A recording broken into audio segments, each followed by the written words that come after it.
कोशिकांग का सबसे पहला भाग है हम लोग का अंतःप्रद्रव्य जालिका इसको बोलते हैं, लेकिन एनसीईआरटी में लिखा है अंतःद्रव्य जालिका। क्या लिखा है? अंतःद्रव्य जालिका। इसको ही अंग्रेजी भाषा में बोलते हैं हम लोग एंडोप्लाज्मिक रेटिकुलम। क्या बोलते हैं? बर्गलेल बोलेगा एंडोप्लाज्मिक रेटिकुलम। बोलो ना रे, एंडोप्लाज्मिक रेटिकुलम। शॉर्ट में इसको एनसीईआरटी में लिखा हुआ है ER। क्या बोलते हैं शॉर्ट में इसको? ER कहाँ से आया? E यहाँ से आया और R यानी कि क्या बन गया अपना एंडोप्लाज्मिक रेटिकुलम या फिर अंतःद्रव्यीय जालिका। ठीक, अब देखो एक कोशिका के अंदर अंतःद्रव्यीय जालिका रहता कहाँ पर है, यानी कि कहाँ पे उपस्थित। जैसे मान लो हम कोनो कोशिका, पादप कोशिका जैसे मान लो बना रहे हैं, यहाँ पे क्या बना रहे हैं भैया? अब हम वो फुद्दू वाला बच्चा नहीं रहे, लुल्लू वाला के कोई बता देगा कोशिका तो कोनो कोशिका सीख लेंगे। यदि चौड़ाई वाला ऐसे है तो यानी कि पादप कोशिका है, और यदि गोल है तो कौन कोशिका है? जंतु कोशिका। अब हम लोग पढ़ लिए हैं, अब फुद्दू वाला बच्चा नहीं है। अब देखो जैसे कि केंद्रक है, केंद्रक बीच में रहता है ना, समझ रहा है ना, केंद्रक बीच में है। अब इस केंद्रक में बहुत सारा चीज पर भरा है, छोड़ दो इसको।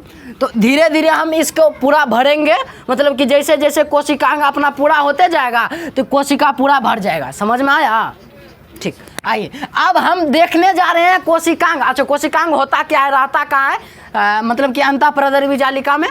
तो यहीं पे देखते हैं। जैसे देखो ये वाला भाग कोशिकांग है, जी सर। ध्यान देगा सभी, हम मारेंगे इधर उधर करने में रहता है सब खाली। कोशिका झिल्ली या कोशिका भित्ति के अंदर और केंद्रक के बाहर वाले क्षेत्र को हम लोग क्या बोलते हैं? कोशिकांग बोलते हैं। तो कोशिकांग में ही हम लोग का क्या है? अंतःप्रद्रव्य जालिका। यहाँ पे क्या लिखा है? कोशिकांग लिखा है ना।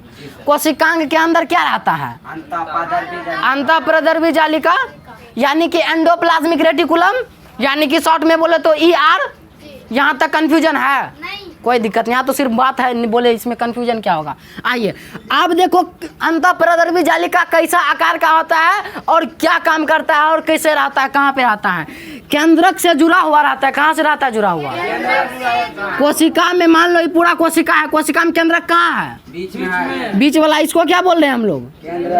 केंद्रक बोल रहे हैं भैया। अब हम लोग फुद्दू वाला बच्चा नहीं है कि कोई कुछ बता देगा तो केंद्रक कह देंगे। केंद्रक किसी को बोलेंगे ना। सबसे बाहर पादप कोशिका में क्या रहेगा? कोशिका भित्ति। कोशिका भित्ति। ये सब बात बताने का जरूरत नहीं है। अब देखो समझना हम लोग क्या चाह रहे हैं, हम लोग समझना चाहते हैं कि अंतःप्रद्रव्य जालिका क्या है और कहाँ रहता है। तो केंद्रक से जुड़ा हुआ कुछ इस प्रकार का संरचना है भैया। केंद्रक से जुड़ा हुआ कुछ इस प्रकार से संरचना है।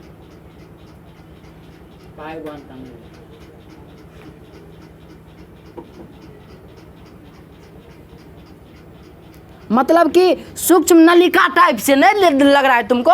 नली टाइप से बना है और दो आवरण है सब पे। समझ रहा है ना? हाँ सर।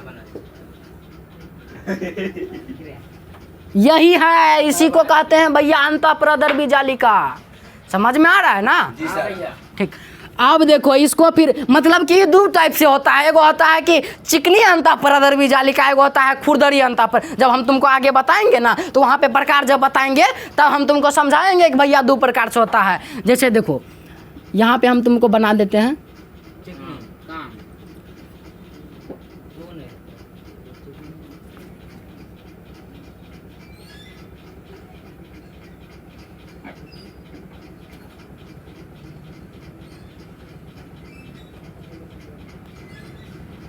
चलो छोटे बनाते हैं।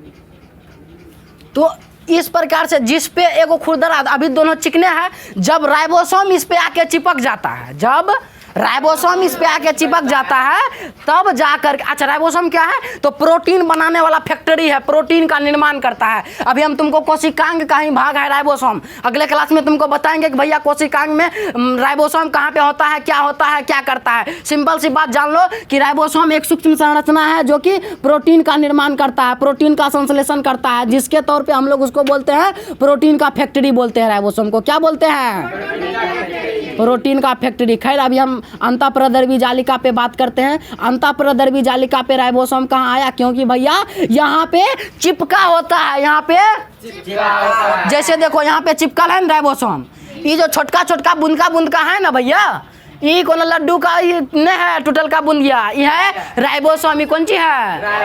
ये राइबोसोम है भैया। तो इसमें हम लोग क्या समझे कि केंद्रक में जो अंतःप्रद्रवी जालिका है वो कैसे रहता है। अब थ्योरी में आते हैं हम लोग, कहता है कि कोशिका द्रव। अब कोशिका द्रव कहाँ होता है? हम लोग जानते हैं कोशिका भित्तिया, कोशिका झिल्ली के अंदर और केंद्र के बाहर जो संरचना में गाढ़ा द्रव चिपचिपा रहता है, लसलसा, उसको हम लोग क्या बोलते हैं?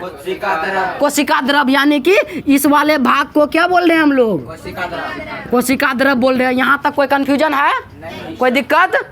आगे समझते हैं। तो इसी कोशिका द्रव में है भैया अपना अंतःप्रद्रवी जालिका या फिर एंडोप्लाज्मिक रेटिकुलम, है कि नहीं है? समझ में आ रहा है? तो इसमें देखो दूगो है, एगो चिकन वाला है, एगो खुरदरा वाला है, एगो खदरल पोदरल है ना। तो ठीक, आइए समझते हैं। तो यहाँ पे कहता है कोशिका द्रव के मैट्रिक्स में, मैट्रिक्स समझो, मैट्रिक्स का मतलब होता है भैया, मैट्रिक्स का मतलब होता है खाली जगह। क्या होता है? खाली जगह। यानी कि जो खाली, आप देखो कोशिका द्रव में खाली जगह ना है, ये सब खाली जगह ना है। तो इसी में कौन सी है? अंतःप्रद्रवी जालिका है कि नहीं? तो यही कह रहा है कि कोशिका द्रव के मैट्रिक्स में दोहरी झिल्ली, कोशिका द्रव के मैट्रिक्स तक बात समझ में आया? यानी कि कोशिका द्रव में जो खाली जगह होगा, समझ रहे? कोशिका द्रव में जो खाली जगह है और में दोहरी झिल्ली है ना, दूगो झिल्ली है ना, यानी कि दोहरा झिल्ला है या दोहरी आवरण है। समझ में आ रहा है? समझा? दूगो झिल्ली है ना, एगो यानी कि दोहरी झिल्ली, एगो दोहरी झिल्ली, एगो दोहरी झिल्ली, एगो दोहरी झिल्ली, दूगो झिल्ली है। यानी कि अब पूरा बात को पढ़ते हैं हम लोग, पूरा पढ़ते, ध्यान से समझो।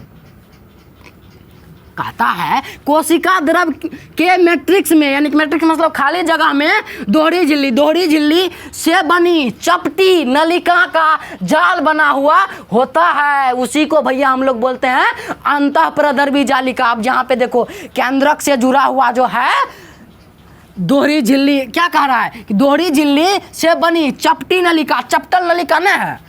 चपटी मतलब कि जैसे घर में चपटल सब कौन सी रहता है? रोटी, मतलब कि धरते जाते एक पर एक, उसी प्रकार से एक पर एक चपटल है। समझ में आ रहा है यहाँ तक?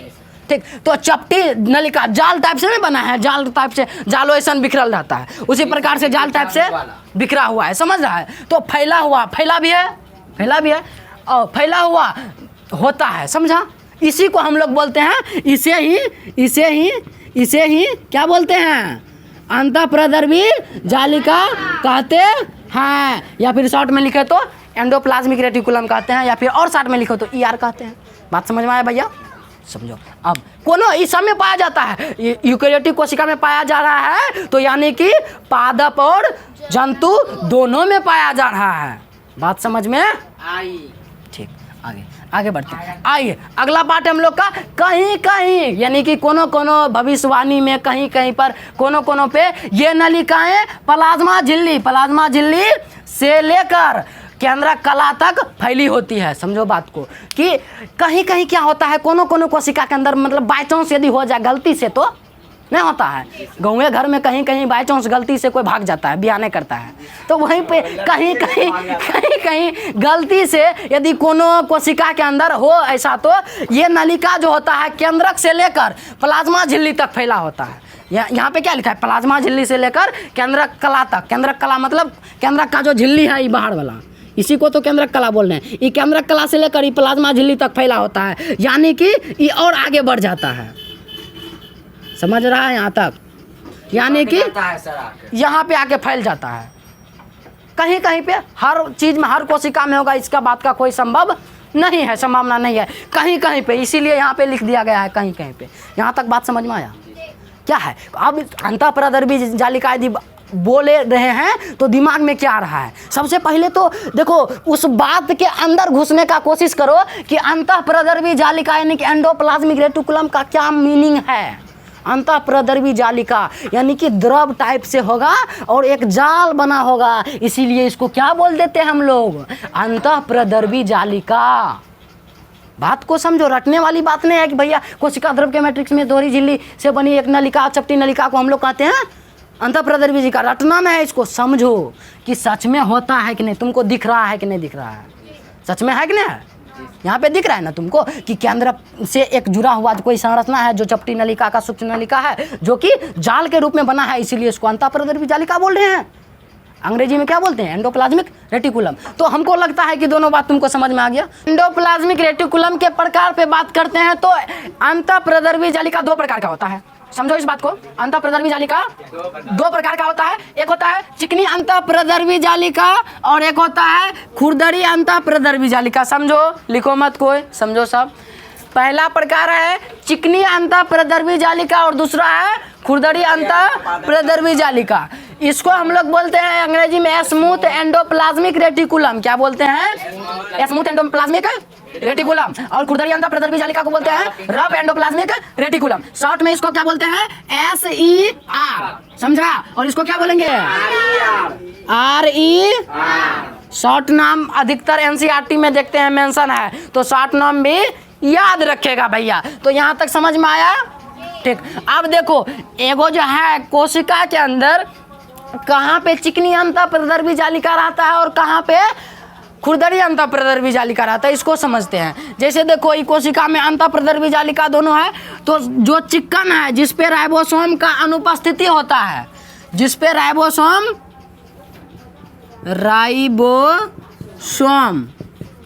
अनुपस्थित होता है उसको बोलते हैं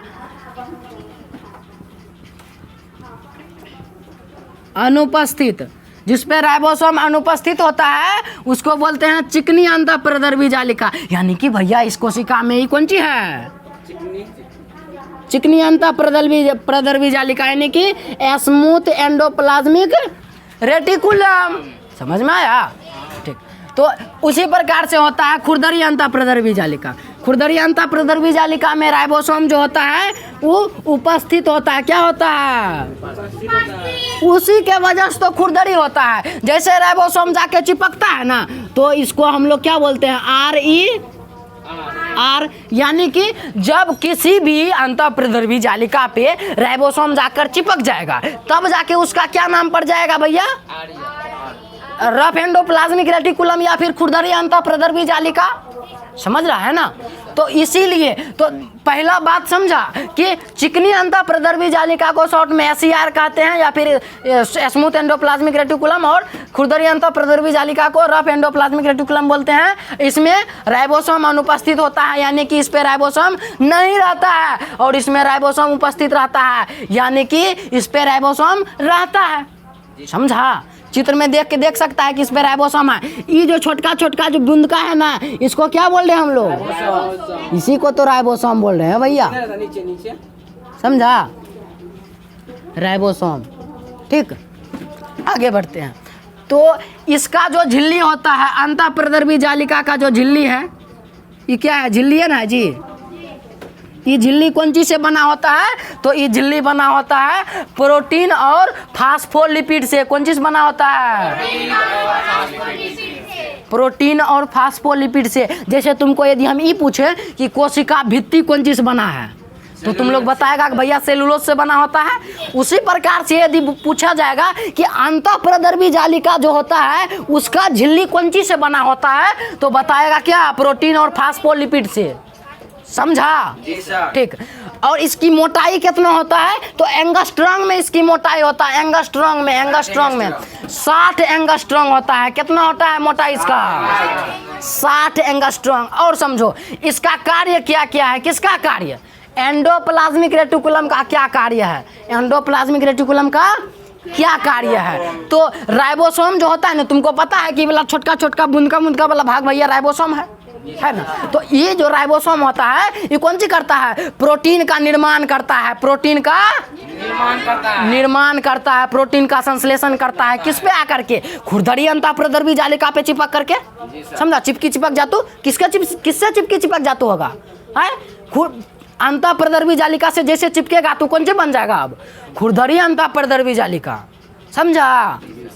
जैसे कोई लड़का ऐसे खलिए रहता है तो उसको लड़का कहते हैं, लेकिन जब शादी विवाह हो जाता है तब परिवार उसका हो जाता है। उसी प्रकार से यदि चिकनी प्रद्रवी जालिका में राइबोसोम चिपक गया है आके, तब जाके इसका नाम अंतःप्रद्रवी जालिका नहीं रहेगा भैया, तब इसका नाम पड़ जाएगा खुरदरी अंतःप्रद्रवी जालिका। यानी कि इस पे राइबोसोम आ गया है, यानी कि इस पे राइबोसोम निर्माण करेगा कौन सी का भैया, प्रोटीन का निर्माण करेगा। बात समझ में आया। अब इसका परिवार वाला हो गया है भैया, अभी सिंपल बात नहीं रहा।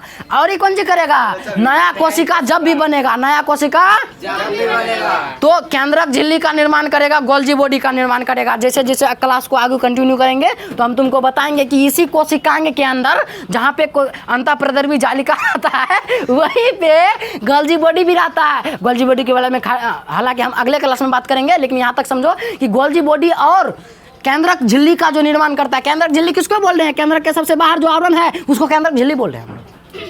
तो इस आवरण का निर्माण और गोल्जी बॉडी का निर्माण कौन कर रहा है, हम लोग का भैया अंतःप्रद्रवी जालिका कर रहा है, एंडोप्लाज्मिक रेटिकुलम कर रहा है, ईआर कर रहा है, समझा।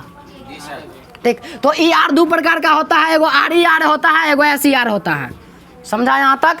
कोशिका की भैया अंतःप्रद्रवी जालिका को जो जाल जो संरचना बना है ये कौन चीज से बना है, कितने प्रकार का होता है, कैसे होता है, कहाँ रहता है, किस कोशिकांग में होता है, ये सारी बात दिमाग में क्लियर हुआ। अब यदि अंतःप्रद्रवी जालिका का नाम सुनेगा तो दिमाग में बहुत सारी बातें आना चाहिए जी सर, कि यदि कोनो कोशिका का निर्माण हो रहा है तो वहाँ पे अंतःप्रद्रवी जालिका क्या करेगा, केंद्रक झिल्ली और कौन सी का निर्माण करेगा, गोल्जी बॉडी का निर्माण करेगा।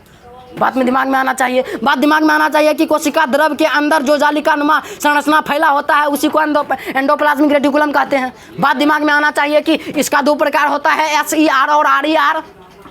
बात दिमाग में आना चाहिए कि राइबोसोम जिस पे उपस्थित रहेगा वो खुरदरी होगा और जिस पे राइबोसोम अनुपस्थित रहेगा वो चिकनी होगा। इतना तो बात दिमाग में आ रहा है, यानी कि तुम एंडोप्लाज्मिक रेटिकुलम समझ गया है। तो छापो इसको, उसके बाद आगे बात करेंगे।